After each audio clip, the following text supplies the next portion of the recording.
Something's wrong with this world, and Carol can feel it. Not in the air, not in the silence, but deep beneath her skin. The kind of wrong that hums like static when everything seems calm.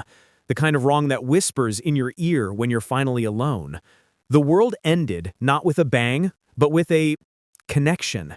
They called it the joining, a global event that promised unity, harmony, the end of war, pain, and loneliness. Sounds beautiful, doesn't it? Except 1 billion people died for it. And the rest? They stopped being people. They became one. Welcome back, my friends. This is the breakdown of Pluribus Episodes 1 and 2, the show that asks a question humanity was never ready to answer. What if peace itself was the virus? Carol, played with quiet fire by Rhea Seehorn, isn't your typical hero. She's not trying to save the world. She's trying to save what's left of being human. But when everyone you know begins speaking with the same voice, smiling the same smile, and dreaming the same dream, you start to wonder, maybe you're the one who's broken. And then came Zosia. Karolina Wydra's Zosia enters the story like a ghost wearing silk, soft-spoken, magnetic, but unsettlingly calm. She claims to be a liaison between Carol and the hive, but her eyes, they don't blink like ours. They don't need to, because the mind behind them isn't hers alone. She says, "You could join us, Carol. You'd never feel pain again." And for a second, just a second, Carol almost believes her. But that's the trap, isn't it? The hive doesn't kill you, it comforts you. It tells you that surrender is salvation, that letting go of your grief, your guilt, your individuality is the only way to find peace. Sounds like heaven, feels like hell. Think about it, a world without loneliness, no more heartbreak, no wars, no hunger. Every human mind synchronized like a perfect song. But here's the question I can't shake. If everyone thinks the same, who's left to dream? If no one disagrees, who's left to change the world? Tell me in the comments, if you had to choose, would you keep your individuality and suffer, or surrender to peace and lose yourself completely?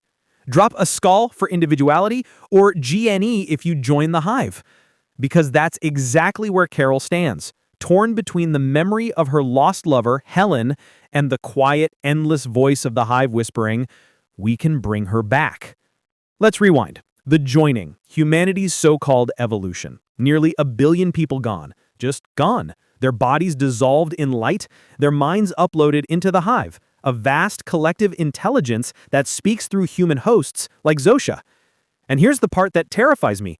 Zosia doesn't see it as death. She sees it as rebirth. She tells Carol, "You think you're saving them. We think we already did." Do you feel that chill? The kind that makes your skin prickle because you know she might not be wrong? Here's where it gets psychological.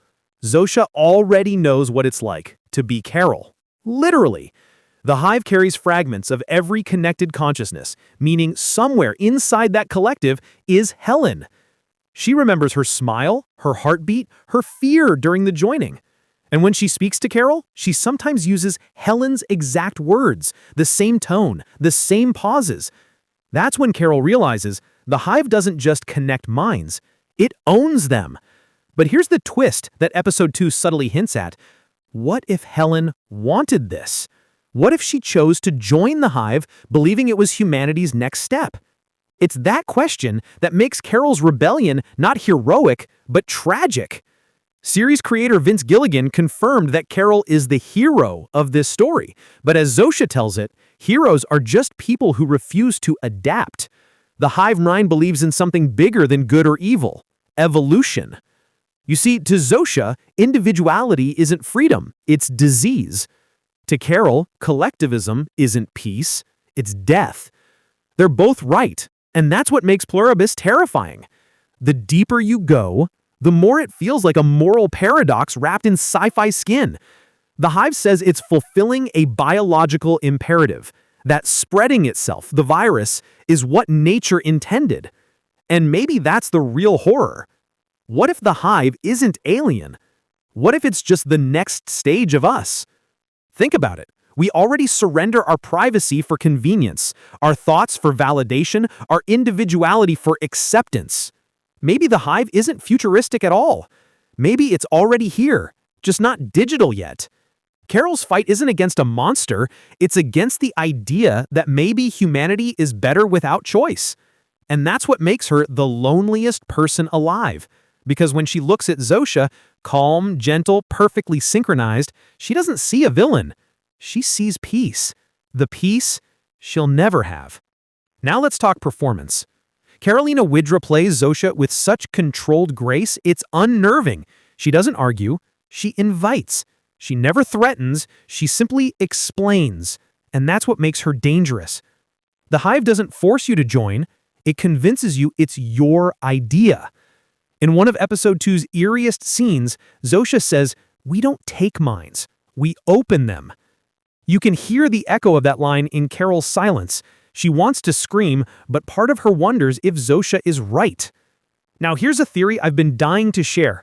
What if Zosia isn't talking to Carol at all? What if the hive is using Carol to understand individuality? Because remember what Zosia said, "I know what it's like to be you, but you don't know what it's like to be us." That means the hive might be studying her, analyzing her emotions, her grief, her pain, trying to evolve through her resistance. That's the creepiest part, the idea that the thing you're fighting might actually be learning from your fight. If you're still watching this far, you're officially immune to the hive. Or maybe you've already joined us. But before we go deeper into what the hive really is, hit subscribe, because the next theory might just change how you see Zosia. Trust me, you'll want to stay connected for this. The screen fades to black, but the question lingers. If the hive isn't evil, what does that make Carol? Because here's the uncomfortable truth. Heroes aren't always the good ones. Sometimes they're just the ones who refuse to move on. Carol walks through a silent world. Empty cities, hollow echoes of laughter, digital billboards still flashing ads for products no one buys anymore. The joining didn't destroy civilization, it perfected it. Every light still flickers on time, every train still runs, every system hums with purpose. But there's no one left inside. It's like walking through a museum where the exhibits still breathe. And then there's Zosia, walking beside her, smiling, explaining everything with the calm certainty of someone who's never doubted anything in her life. Zosia doesn't raise her voice, she doesn't argue, she simply exists. And somehow, that's scarier than 1,000 monsters. Because Carol can't punch an idea. She can't shoot peace. You call it infection, Zosia says softly. We call it evolution. She tilts her head, curious, almost playful. The virus doesn't kill Carol, it connects. You should know that. You've already felt it. And Carol freezes, because for one heartbeat, she did feel it.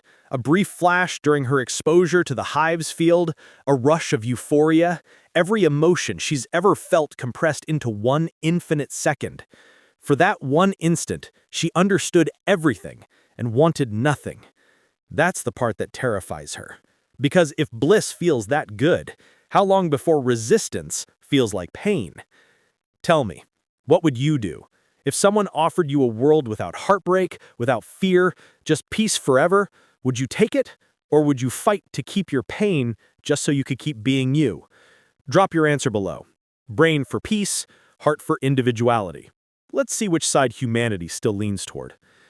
But let's not pretend Carol is some perfect savior. She's broken, she's angry, she's haunted by Helen, her girlfriend, her anchor, her ghost. The hive took Helen during the